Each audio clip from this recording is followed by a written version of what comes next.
There is a moment that comes quietly. Not loudly, not with thunder or signs in the sky. It usually arrives when the world has finally gone silent. Late at night, early morning, that hour when the phone stops vibrating, the noise pulls back. And you are left alone with your own breathing. Most people rush to fill that space, but some do not. Some feel something unfamiliar stirring in the stillness, a sense that life has been paused on purpose, not broken, not abandoned, paused. And if you are listening to this right now, there is a reason you did not scroll away.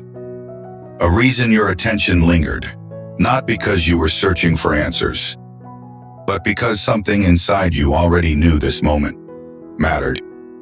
Across cultures, across centuries, people have described the same experience: a sudden interruption, a slowing of events, a season where nothing moves forward. And yet, everything feels intensely alive beneath the surface. It can feel confusing at first.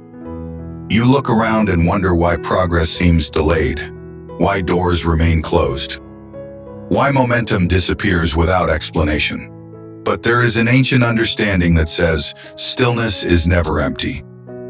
It is preparation in disguise. And what you are experiencing right now may not be the absence of movement, but the gathering of something much larger than you can see. There is a reason the hardest thoughts visit at night. Psychologists talk about it. Monks wrote about it centuries ago. Modern neuroscience confirms it. When the world goes quiet, the mind loses its distractions, and the deeper self finally has room to speak. That is when questions rise. Why did that relationship end? Why did the opportunity disappear? Why does it feel like everyone else is moving forward while I am standing still? These questions are not signs of weakness. They are signs of transition. Every meaningful shift in a human life passes through a narrow corridor of uncertainty. And in that corridor, something strange happens. Your old identity starts to loosen its grip. The labels you once relied on, the roles, the plans, the expectations, they stop fitting the way they used to. It can feel like loss, but it is closer to shedding, like a tree in autumn, letting go not because it failed, but because it is preparing for a deeper kind of growth. Most people resist this stage. They rush to rebuild what was lost. They try to force old timelines to restart, but those who learn to stay, to sit with the discomfort without panicking, often discover that the pause itself was protective. Not every delay is a denial. Some are a form of mercy you only recognize later. Think about how many times you wanted something that did not work out. At the time, it felt devastating, unfair, personal. But years later, when you look back, you can often see it clearly. If that door had opened, you would have walked into something that would have cost you more than it gave. This is not romantic optimism. It is a pattern seen again and again in human lives. Sometimes what leaves you is not being taken away. It is being removed for your safety. There are paths that look beautiful from a distance, but collapse under the weight of time. There are relationships that feel intense but quietly erode your sense of self.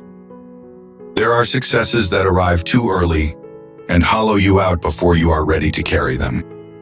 When momentum slows unexpectedly, it often means something unseen is intervening, not to punish you, not to test you, but to realign you. And alignment does not always feel gentle. It feels like confusion, like waiting without instructions, like standing at the edge of something undefined. Yet, this is the moment when deeper forces operate below the surface, outside your awareness, rearranging what cannot be rearranged while you are rushing. What feels like inactivity may be precision at work. There comes a point when you realize you are no longer who you used to be, but not yet who you are becoming. This is one of the most uncomfortable human experiences. The old version of you knew the rules, knew how to survive, knew what to expect. But the new version does not have a script yet, so there is a void. And most people are terrified of that space. They rush to fill it with noise, with labels, with quick answers. But transformation does not happen in noise. It happens in the quiet moments when nothing makes sense. When your ego loosens its grip, when certainty dissolves, when control feels impossible. Across spiritual traditions, this phase has many names: the wilderness, the dark night, the in-between. But they all point to the same truth. You cannot step into a larger identity without letting a smaller one fall away. And that falling away can feel like grief, even when it is necessary. If you are feeling disoriented right now, it does not mean you are lost. It means the internal map you used no longer applies, and a new one is forming. There is a misconception that awakening feels dramatic, that it arrives with certainty, clarity, and confidence. In reality, it is much quieter than that.